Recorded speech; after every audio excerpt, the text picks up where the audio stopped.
Friends, मैं आपका दोस्त रितेश अपने MPPSC नोट्स इन हिंदी चैनल में आप सभी का स्वागत करता हूं।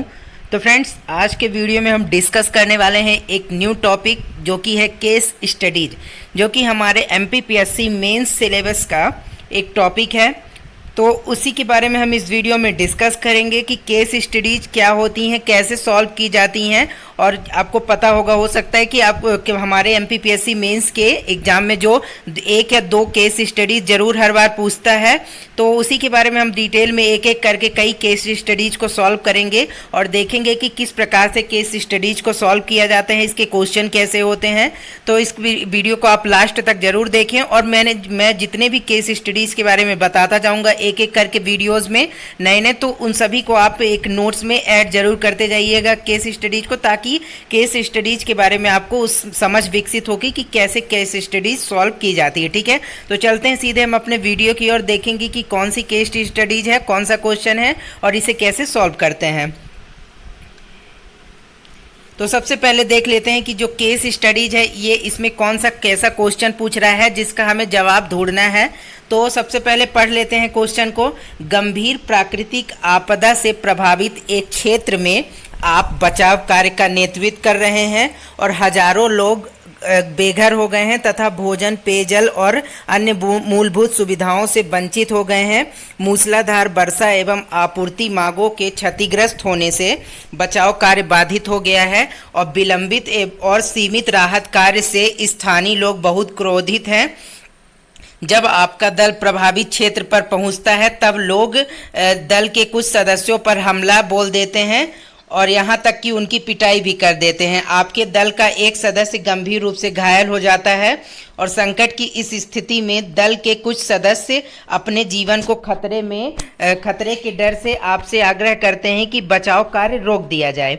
ठीक है, तो मतलब क्या है कि एक क्षेत्र में एक गंभीर आपदा आई हुई है और आप उस कंडीशन में आप अपने बचाव दल के साथ, एक आप अधिकारी के रूप में आप बचाव दल के साथ गए हैं वो उस क्षेत्र में कि क्या कैसे उस क्षेत्र में फिर से बचाव करना है। लोगों का आपदा आई हुई है तो आप जब उस क्षेत्र में अपने बचाव दल के साथ जाते हैं तो वहाँ पे क्या होता है कि जो लोग हैं जो कि आपदा से ग्रसित हो गए हैं, जो कई लोगों के घर डूब गए हैं, बह गए हैं, तो वो लोग क्या है काफ़ी गुस्से में है क्योंकि जो आपदा की राहत कार्य वो काफ़ी देर से पहुँच रहा है और बहुत ही धीमा काम हो रहा है। इस वजह से वो लोग काफ़ी क्रोधित है और वो क्या करते हैं कि आपके जो बचाव दल पर हमला कर देते हैं। ठीक है, हमला करने के बाद इसमें से आपके कुछ बचाव दल के लोगों में से कुछ लोग घायल हो जाते हैं। जिस घायल होने के बाद उस बचाव दल का ही एक व्यक्ति आपसे ये कहता है कि आप इस बचाव जो कार्य हो रहा है इसे रोक दिया जाए, इससे हमारी जान को खतरा है। ठीक है, तो इस स्थिति में आप उस समय पे इन विषम परिस्थितियों में आपकी क्या अनुक्रिया होगी। एक लोक सेवक के उन गुणों का परीक्षण कीजिए जो ऐसी स्थिति को संभालने में आवश्यक होंगे। तो यहाँ पे क्वेश्चन क्या बोल रहा है पूरा, आपने जैसा कि देखा कि जब वहाँ पे आप बचाव कार्य गए तो लोगों ने हमला तक कर दिया है वहाँ पर और आपके लोग कह रहे हैं कि इस बचाव कार्य को रोक दिया जाए और यहाँ से चला जाए। ठीक है, अन्यथा उनकी हमारी जान को खतरा है। ऐसा कौन बोल रहा है? बचाव दल के लोग। तो ऐसी परिस्थिति में यदि आप एक लोक सेवक के रूप में हैं तो आप ऐसा क्या करेंगे कि आपका क्या कर्तव्य है। ठीक है, कि क्या आपकी क्या कर्तव्य है या आप क्या अनुक्रिया देंगे वहाँ पर कि जब लोग वहाँ पर हमला कर रहे हैं आपके बचाव दल पर, तो क्या आप भी आक्रामक हो जाएंगे या फिर ऐसी सूझबूझ का परिचय देंगे कि वहां पर लोगों का भला हो सके, क्योंकि आप एक लोक सेवक के रूप में वहां पर गए हैं। तो यही पूछ रहा है कि आपकी अनुक्रिया वहां पर उस परिस्थिति में जो कि विषम परिस्थिति है काफी, वहां पर आपकी अनुक्रिया क्या होगी और एक लोक सेवक के ऐसे कौन कौन से गुण होंगे उस समय पर जो कि उस स्थिति को, वैसी विषम परिस्थिति को संभालने में काम आएंगे। ठीक है, तो उसी के बारे में हम देखेंगे इस वीडियो में कि इसके आंसर के रूप में क्या क्या लिखा जा सकता है या कैसे इसे सॉल्व किया जा सकता है। तो सबसे पहले देखते हैं उत्तर में क्या है। तो इस तरह के उग्र व अशांत वातावरण में अनुक्रिया विचारशील, प्रभावशाली और मानवीय होनी चाहिए क्योंकि इसमें कई तरह के नैतिक दुविधाएं शामिल हैं। हजारों लोगों को उसी हाल में छोड़कर जाना जब वे पूरी तरह से सरकारी मदद पर निर्भर हैं कायरता कार्य होगा जो कि एक यहाँ पे एक कर लीजिएगा आप, एक लोक सेवक के लिए अनुचित है। ठीक है, मतलब क्या है कि एक ऐसा क्षेत्र जहाँ पर वो पहले से ही पूरी तरह से वहाँ के लोग प्रभावित हो चुके हैं आपदा से, कि कई लोगों के घर बह चुके हैं, कई लोगों ने अपने परिवारजनों तक को खो दिया है। तो ऐसे समय पर एक ऐसे जो आप यदि लोक सेवक हैं तो एक ऐसी विचारशील प्रभावशील मानवीयता होनी चाहिए जो कि आपको नैतिक दुविधा यदि कोई हो रही तो उस नैतिक दुविधा से निकलने में मदद करे। मतलब यदि आप एक लोक सेवक हैं तो आप में ऐसे ऐसे गुण होने चाहिए जिससे कि जो ये नैतिक दुविधा उत्पन्न हुई है कि एक तरफ वो लोग जो हाँ आप बचाव कार्य करने के लिए गए हैं वहां पर वो लोग आपकी टीम पर हमला कर रहे हैं और गुस्से में है, ठीक है, और दूसरी ओर जब जो आपकी टीम है वो भी आपसे कह रही है कि आप यहाँ से चले जाएं, यहाँ पर बचाव कार्य को रोक दिया जाए क्योंकि लोग हमला करने पर उतारू हैं। तो ऐसी स्थिति में दो कंडीशन आ जाती है, या तो आप अपनी बचाव दल को लेकर चले जाएं वहां से, या फिर बचाव दल को लेकर वहीं पर राहत कार्य को जारी रखें जिससे लोगों का भला हो सके। तो क्या है कि जब यदि एक लोक सेवक जब वहां पर होता है तो उसका कर्तव्य होगा वहां पर कि मतलब कि जो हजारों लोग आपदा से प्रभावित हुए हैं उनको अकेले छोड़कर चले जाना, तो ये एक कायरतापूर्ण कार्य होगा क्योंकि वो लोग पूरी तरह से अभी सरकारी मदद पर निर्भर हैं, क्योंकि उनके खुद के घर वगैरह सब कुछ खत्म हो जो नष्ट हो चुके हैं। कई लोगों को तो खाने पीने की सुविधाएं भी नहीं मिल पा रही है। इससे ये होता है कि ये पूरी तरह से सरकारी मदद पर डिपेंडेंट है। और ऐसी स्थिति में यदि एक लोक सेवक होने के नाते आप वहां से चले जाते हैं तो ये बहुत ही ज्यादती होगी और आपके जो लोक सेवक की जो कर्तव्य हैं वो पूरे नहीं हो पाएंगे, ठीक है। तो ऐसी स्थिति में क्या किया जाना चाहिए, तो जो कि मतलब कि एक साहस भरा कदम उठाना चाहिए। और वो कैसे होगा तो वो देखते हैं। तो सबसे पहले ये क्या है, बचाव अभियान के प्रमुख के रूप में मेरी प्राथमिक अनुक्रिया समूह का ध्यान पुनः अपने वास्तविक उद्देश्यों की ओर केंद्रित करना होगा। उनमें से कुछ लोग अभियान पर रोक लगाने का अनुरोध करेंगे, तब मुझे कुछ उदाहरणों के साथ उन्हें प्रेरित करना होगा। मतलब कि जो बचाव अभियान में मेरे मतलब कि जो बचाव दल गया है उन पूरे समूह बचाव दल के समूह में एक वास्तविक उद्देश्य को बताना होगा कि हमारा जो ध्यान है इन सभी चीज़ों से हटा के हमारा जो वास्तविक उद्देश्य है वो क्या है कि बचाव दल का बचाव का कार्य करना, इन लोगों के जो आपदा प्रभावित क्षेत्र में है उनका बचाव करना, यही हमारा प्राथमिक उद्देश्य है। ये सभी चीज़ें आपको अपने समूह या बचाव दल को समझानी होगी ताकि वो अपने उद्देश्यों को ही पूरा करें, उसी पर केंद्रित हो सके। और उनमें से यदि जो आपकी बचाव दल की टीम है, ऐसा होगा कि कई लोग बोलेंगे कि नहीं यहाँ से चला जाए, लेकिन कुछ लोग ऐसे भी होंगे जो तैयार रहेंगे कि हाँ हम बचाव करने आए हैं तो हम अपना कार्य करेंगे और अपने उद्देश्यों की पूर्ति करेंगे, ठीक है।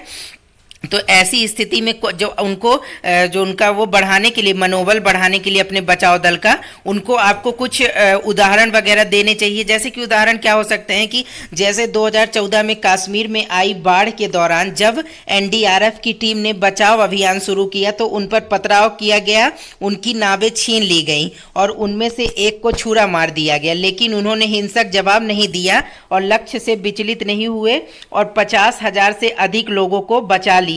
मतलब क्या है कि आपको अपनी बचाव दल की जो टीम है उनको ऐसे ऐसे सुझाव देने, मतलब कि ऐसे एग्जाम्पल देने चाहिए कि ताकि वो उन एग्जाम्पलों की तहत ही कार्य कर सके और अपने लक्ष्य को केंद्रित रहें कि अपने लक्ष्य को पूरा कर सके। जैसा कि ये बताया जा रहा है कि 2014 में जब कश्मीर में बाढ़ आई थी तो जो एनडीआरएफ की टीम जो होती है वहां पर जब बचाव कार्य के लिए गई तो वहां के लोगों ने उन पर पथराव किया, ठीक है। और क्या हुआ कि पथराव किया और उनकी जो एनडीआरएफ की टीमें ने नाव वगैरह ले गई थी बचाव कार्य के लिए, तो वो भी लोगों ने छीन ली और एक इंसान को छुरा तक मार दिया।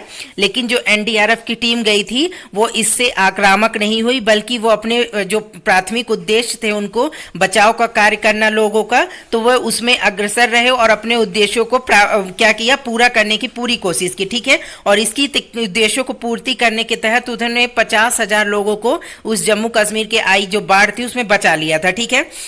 तो इसी तरह के एग्जाम्पल आपको अपनी टीम को भी देने पड़ेंगे जिससे कि जो टीम का मनोबल बढ़ेगा और वो अपने वास्तविक उद्देश्यों को पूरा कर सकेंगे उस स्थान पर, ठीक है। और इसके बाद थोड़ा और देखते हैं कि क्या है। प्रारंभ में जब महात्मा गांधी ने नोआखली के दंगा प्रभावित क्षेत्रों में नंगे पांव चल रहे थे तब उनके मार्ग में दंगों से प्रभावित लोगों ने कांच के टुकड़ों, जानवरों का मल बिखेर दिया था। यहाँ पे आप मल कर लीजिएगा, मल बिखेर दिया था और बाद में जो जानवरों का मल बिखेर दिया था, और बाद में उनके असीम साहस और मानवता के प्रति प्रेम ने चमत्कार कर दिया, और जब लोगों ने खुद प्रतिशोध नहीं लेने का वादा किया। मतलब क्या है कि जब गांधी जी थे, महात्मा गांधी जी, तो जब एक नोआखली दंगा हुआ था, तो वहां पर जब वो प्रभावित क्षेत्र में जब महात्मा गांधी जी गए, तो वो जब नंगे पांव चल रहे थे, तो वहां पे जो दंगा प्रभावित क्षेत्र थे, वहां के लोगों ने दंगों से मतलब इतने ज्यादा वो लोग विचलित हो गए थे और इतने ज्यादा क्रोधित हो गए थे कि उन्होंने क्या किया कि जब गांधी जी वहां पर वो उस क्षेत्र का दौरा करने गए, तो उन्होंने गांधी जी के मतलब रास्ते में जहां जहां से गांधी जी जा रहे थे, वहां पर कांच के टुकड़े और जानवरों के मल वगैरह जो है बिखेर दिए थे, ताकि गांधी जी उस क्षेत्र से ना गुजर पाए। ठीक है, लेकिन गांधी जी इतने ज्यादा सहनशील थे और असीम साहस था उनमें, मानवता प्रेम था, जिसके कारण क्या हुआ कि वे वहां से गुजरे, और लोगों ने जब देखा कि इतनी कठिनाइयों के बावजूद भी गांधी जी यहाँ से गुजर रहे हैं और हमारी हेल्प करने के लिए गुजर रहे हैं, तो लोगों का क्या हुआ, हृदय परिवर्तन हो गया, और उन्होंने कसम खाई कि वो प्रतिशोध नहीं लेंगे, और यदि गांधी जी आए हैं तो बचाव के लिए अपनी मतलब दौरा करने के लिए, तो उनका सहयोग जरूर करेंगे। ठीक है, तो यही बताया जा रहा है कि साहस और मानवता के प्रति प्रेम से भी लोग क्या कहते हैं जागरूक होंगे, और आप यदि बचाव कार्य करने गए हैं, तो उस क्षेत्र में भी जब लोग देखेंगे कि आप एक अच्छे कार्य के लिए कर रहे हैं, लोगों के भलाई के लिए ही बचाव कार्य करने आए हैं, उनकी अच्छाई के लिए ही, तो वे लोग में भी देखने के बाद सोचेंगे कि हाँ, जब ये कोई हमारे लिए अच्छा कर रहा है तो हमें भी इनके साथ अच्छा बर्ताव करना चाहिए। ठीक है, तो आप अपनी जो साहस को बनाए रखेंगे ऐसी स्थिति में, तभी जाकर कि कोई भी जो बचाव कार्य का आपका उद्देश्य है वो पूरा होगा। इसके बाद देखते हैं आगे क्या है। यहाँ सरकारी सेवकों के प्रति लोगों के मन में बनी धारणा का कारण गुस्सा भड़क गया है, और एक बार जब लोग बचाव कार्य में आत्मत्याग, समर्पण और साहस का खुद गवाह बन जाएंगे, तो सहयोग करना शुरू कर देंगे। और दूसरा, मैं उन लोगों से मदद लेकर जो सहयोग करने के इच्छुक हैं, लोगों को मनाने समझाने की कोशिश करूंगा। इस तरह की कार्यवाही में स्थानीय नेता भी मदद कर सकते हैं। इसके अलावा मैं अपनी टीम के सदस्यों की सुरक्षा के संबंध में सरकार से सहयोग प्राप्त करने की कोशिश करूंगा, जिससे लोगों की मदद करने में बेआहत ना हो।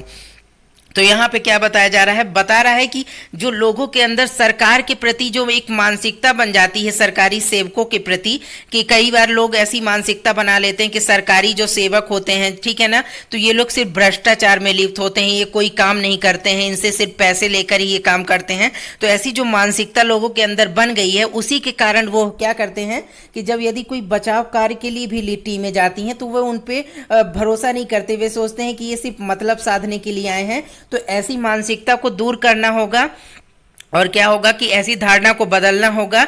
और जब एक बार लोग बचाव कार्य में आत्मत्याग, और यदि जब आप बचाव कार्य करने गए हैं और लोग एक बार अपने समर्पण और साहस को खुद गवाह बन जाएंगे, मतलब वो जब देखेंगे कि बचाव दल उनकी हेल्प कर रहा है, तो लोग भी इसमें आगे आएंगे और वे भी क्या करेंगे, उसमें सहयोग करना शुरू कर देंगे कि जब कोई और हमारी मदद कर रहा है तो हम खुद क्यों अपनी मदद नहीं कर पा रहे हैं। तो वो भी क्या करेंगे, सहयोग करेंगे बचाव दल का, ठीक है, जो स्थितियों को सुधारने में। और दूसरा, उन लोगों से मदद ले, मतलब कि जब मैं ऐसे लोगों से मदद लूंगा जो कि उस वो कंडीशन में, उस जो विषम परिस्थिति है, ठीक है, तो आपदाग्रस्त क्षेत्र में उन लोगों की सहायता ले सकते हैं जो कि मदद करने के लिए इच्छुक हैं, जो चाहते हैं कि हाँ हम भी मदद करें इस बचाव कार्य में। और या फिर ऐसे जो स्थानीय नेता है वहाँ के, जो उनकी भी मदद वहाँ पर ली जा सकती है, ठीक है।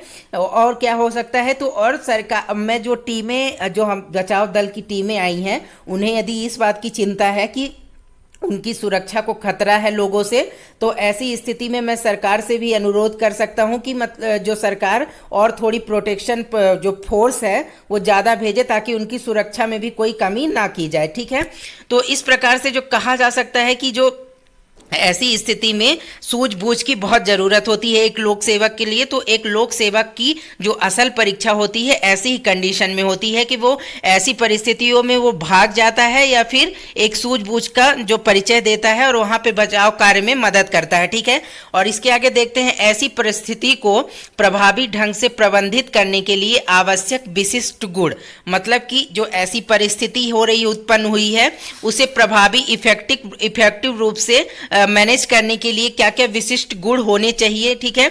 तो इसके लिए मतलब एक लोक सेवा में कौन कौन से गुण होने चाहिए, तो सबसे पहला है सेवा की भावना।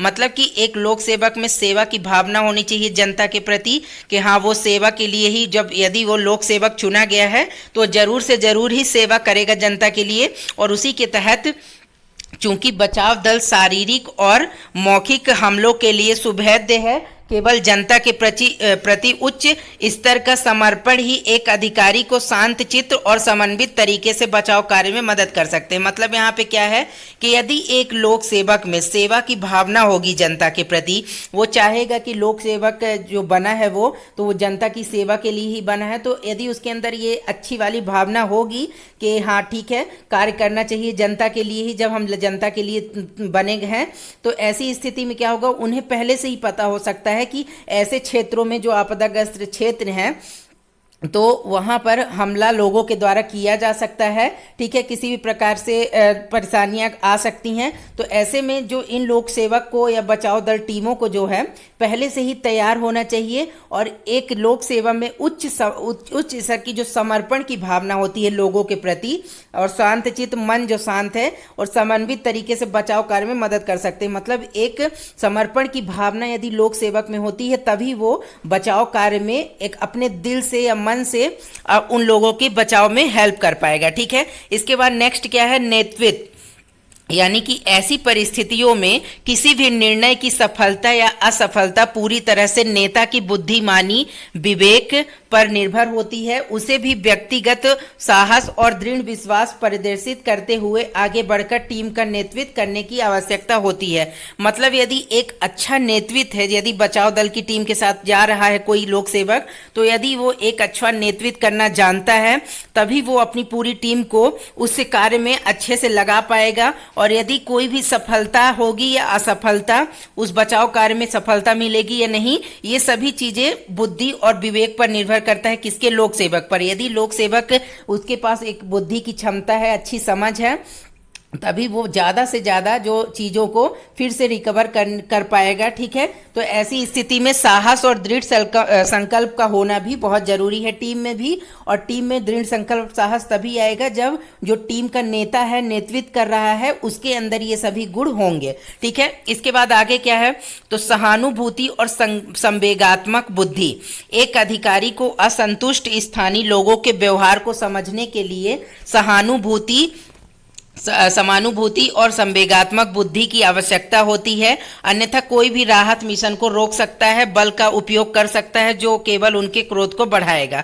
मतलब क्या है कि जो एक लोक सेवक वहां जा रहा है बचाव दल के लिए नेतृत्व करते हुए, तो उसके अंदर संवेगात्मक मतलब कि ऐसी भावनाएं होनी चाहिए जो लोगों के दर्द को समझ सके कि वो लोग प्रभावित हुए हैं। तो जाहिर सी बात है कि उनमें क्रोध होगा ही, क्योंकि कई उनमें से बेघर हो चुके हैं, कई अपने परिवारों को खो चुके हैं, ठीक है, कई भूख से मर रहे हैं। तो ऐसी स्थिति में क्या होगा कि एक लोक सेवक के अंदर ऐसी लोगों के प्रति समानुभूति और जो ऐसे संवेग होने चाहिए जिससे वो लोगों के दर्द को समझ सके। और अगर ऐसा हो गया कि यदि वो लोक सेवक जा रहा है और लोगों की जो क्रोध को की तरह ही एक लोक सेवक भी आक्रामक हो जाएगा और लोगों के क्रोध का बदला जो है उसके विरुद्ध आक्रामक कार्यवाही करके देगा, तो ऐसी स्थिति बिल्कुल विपरीत हो जाएगी। क्या होगा कि ये लोक सेवक के लिए भी अच्छा नहीं होगा और जनता को भी इससे हानि पहुंचेगी, ठीक है। तो इसके लिए लोक सेवक के अंदर एक समानुभूति जनता के प्रति होनी चाहिए। इसके बाद अगला क्या है, अनुनय या परसुएशन की शक्ति।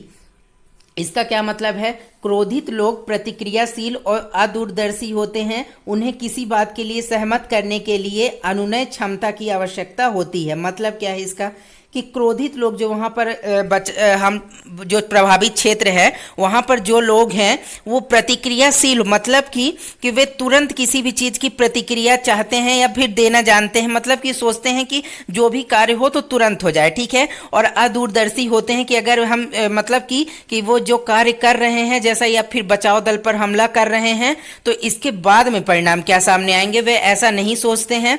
वे तुरंत किसी भी चीज़ की प्रतिक्रिया करना जानते हैं। उन्हें क्रोध आया तो वे बचाव दल पर हमला कर सकते हैं या भी किसी भी प्रकार की चीजें, मारपीट या कुछ भी कर सकते हैं, ठीक है। बाकी ये दूर की चीजों को नहीं सोचते कि इसके बाद ऐसा क्या होगा, ठीक है, क्या होगा। तो ऐसी स्थिति में क्या होना चाहिए कि ऐसे लोगों को मतलब कि शांत करने के लिए और सहमति बनाने के लिए ऐसे लोगों में अनुनय क्षमता की आवश्यकता होती है। मतलब एक लोक सेवक में अनुनय क्षमता होनी चाहिए। अनुनय का मतलब क्या है यहाँ पे? तो अनुनय का मतलब होता है समझाना बुझाना। मतलब एक लोक सेवक ऐसा गुण होना चाहिए उसके अंदर कि वो लोगों को अच्छी तरह से समझा बुझा सके, अनुनय कर सके, ताकि वे भी लोग भी उनके कार्यों में हेल्प कर सके और सहमति प्रदान कर सके हैं। ठीक है, इसके बाद देखते हैं कि आगे क्या है। धैर्य और मानसिक सक्रियता की उपस्थिति। मतलब क्या है कि एक लोक सेवक ऐसी स्थिति में स्वतः प्रवर्तित सहज निर्णय लेने का जोखिम नहीं उठा सकता। आगे की कार्यवाही विचारशील मूल्यांकन और तीव्र चिंतन द्वारा मार्गदर्शित होनी चाहिए। ठीक है, धैर्य और मानसिकता मतलब कि कोई भी यदि लोक सेवक है तो उसे क्या एकाएक वो किसी भी प्रकार का फैसला नहीं ले सकता कि किसी, मान लीजिए किसी ने टीम पर हमला कर दिया तो वो भी आक्रामक हो जाए। तो एक लोक सेवक को क्या रखना चाहिए? धैर्य रखना चाहिए और अपनी मानसिक सक्रियता के साथ किसी भी निर्णय को लेना चाहिए। उस चीज़ का मूल्यांकन होना चाहिए कि जो मैं कर रहा हूँ तो वो आगे इसके क्या परिणाम होंगे, और इसके चिंतन करने के बाद ही उस कार्य को आगे बढ़ाना चाहिए। ठीक है, ये एकाएक किसी भी निर्णय को नहीं लेना चाहिए। उसके बारे में पूरा विचार कर लेना चाहिए कि इसके परिणाम क्या होने वाले हैं, कैसे होने वाले हैं, भविष्य में क्या रिजल्ट आएगा, इन सभी के बारे में थोड़ा उसके लिए प्रयास कर लेना चाहिए या फिर उसके बारे में सोच लेना चाहिए, तभी जाकर उस कार्य को करना चाहिए। और धैर्य को हमेशा एक लोक सेवक को बनाए रखना चाहिए, क्योंकि कई बार जो है धैर्य टूटने की स्थिति भी आती है, जिस उस समय पर धैर्य को बनाए रखना बहुत ज़रूरी होता है। इसके बाद इस प्रकार हमें स्थिति को संवेदनशील को समझना चाहिए, संवेदनशीलता को, और लोगों को उनकी प्रतिक्रियाओं के लिए दोष नहीं देना चाहिए। समानुभूति और संबल कठिन समस्याओं में लोगों को बचाने की महत्वपूर्ण कुंजी है, जो कि एक लोक सेवक का एक महत्वपूर्ण दायित्व है। मतलब क्या है कि लोगों की जो है ऐसी स्थिति में हमें संवेदनशीलता को समझना चाहिए, और लोग जो प्रतिक्रिया दे रहे हैं ऐसे लोगों को दोष नहीं मानना चाहिए, दोषी नहीं मानना चाहिए, क्योंकि वे लोग खुद पहले से ही इतना ज़्यादा परेशान हो चुके हैं, ऐसी आपदाओं से प्रभावित हैं। तो जाहिर सी बात है कि उनमें थोड़ा तो क्रोध रहेगा ही कि मतलब हम एक्चुअली पूरी तरह से सब कुछ बर्बाद हो चुका है, तो उनमें थोड़ा क्रोध आएगा। तो ऐसी स्थिति में यदि वे किसी भी प्रकार की प्रतिक्रिया करते हैं तो एक लोक सेवक को उनको दोषी नहीं समझना चाहिए। ठीक है, और एक समानुभूति और कठिन समानुभूति होती है तभी कठिन समस्याओं को से निपटा जा सकता है। ठीक है, इसीलिए कहा गया है समानुभूति और संबल जो है कठिन समस्याओं में लोगों को बचाने की महत्वपूर्ण कुंजी होती है, और जो कि एक लोक सेवक का महत्वपूर्ण दायित्व है। मतलब कि लोक सेवक का एक महत्वपूर्ण दायित्व है कि वो उस कंडीशन में बचाव दल के साथ आया है नेतृत्व करते हुए, पूरी तरह से वो उस कार्य को भूमिका निभाए, अच्छी तरह से अपने दायित्वों को पूरा करे। ये एक जो लोक सेवक होता है उसकी एक खुद का ये कर्तव्य होता है। इसी के लिए उसे लोक सेवक के रूप में चुना गया है, ताकि वो लोगों की जो हेल्प कर सके, उनकी मदद कर सके, उनकी विपरीत परिस्थितियों में सहायता करे। ठीक है, तभी वो लोक सेवक के रूप में चुना होता है। ये बहुत ही एक तभी अच्छी बात होगी और उसका कर्तव्य होगा ये सभी करना, तभी वो अपनी जो भूमिका है लोक सेवक की वो अच्छी तरह से उसका निर्वहन कर सकेगा। तो ठीक है फ्रेंड्स, आज के वीडियो में हमने डिस्कस किया एक केस स्टडीज के बारे में और उसे कैसे सॉल्व किया जाता है। उस कंडीशन में कोई भी यदि लोक सेवक है तो उसकी परिस्थितियों में क्या क्या भूमिकाएं उसकी होती हैं, कर्तव्य क्या होते हैं, दायित्व क्या निभाने चाहिए। ठीक है, तो उन सभी के बारे में हमने इस वीडियो में डिस्कस किया। आगे भी मैं एक एक करके एक एक केस नई केस स्टडीज लाता रहूंगा, जिससे आपको इस केस स्टडीज के बारे में थोड़ी समझ विकसित होगी। ठीक है, तो आज के वीडियो में फ्रेंड्स इतना ही, और मेरे नए जितने भी वीडियोस आते हैं उन सभी के नोटिफिकेशन आपको मिलते रहें, उसके लिए आप मेरे चैनल एमपीपीएससी नोट्स इन हिंदी को सब्सक्राइब कर लें, ताकि मेरे आने वाले सभी वीडियोस के नोटिफिकेशन आपको टाइम टू टाइम मिलते रहें। तो फ्रेंड्स, आज के वीडियो में इतना ही, मिलेंगे नेक्स्ट वीडियो में। यदि वीडियो अच्छा लगा हो तो लाइक शेयर कमेंट जरूर करें। Okay friends, bye bye.